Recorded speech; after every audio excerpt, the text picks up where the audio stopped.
இந்த மாதத்தை கனத்தின் மாதமாக அறிக்கை செய்கிறோம். We declaring this month as a month of honor. ஏன்னா பல நாட்கள் நம்ம வாழ்க்கையில we've gone through dishonor, embarrassment and நிறைய காரியங்கள் நடக்காமல் போயிருக்கலாம். ஆனா இந்த மாசம் ஏற்ற காலத்துல கர்த்தர் உன்னை கனப்படுத்துவார். The Lord will honor you at the right time. 1 Peter chapter 5 verse 6. கர்த்தரின் கரத்துல அடங்கி இருக்கும்போது when you humble yourself in the hand of the Lord, he will honor you at the right time. Give all your cares and worries to God because he cares for you.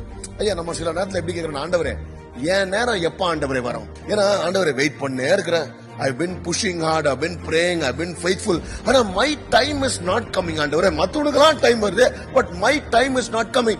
When will my time of promotion, honor and breakthrough come? நம்ம இந்த doctor ரூம்ல எல்லாம் போய் wait பண்ணிக்கிறாங்க. Waiting ரூம்ல சில நேரத்துல wait பண்ணே இருப்போம். கரெக்டான டைம்ல தான் இருக்கிறோமா, நம்ம ஃபைல மறந்துட்டாங்களா, நம்மள கூட மறந்துட்டாங்களா? ஏன்னா சில நேரத்துல பக்கத்துல புதுசா வந்தவன் அவனு கூப்பிட்டு இருப்பாங்க.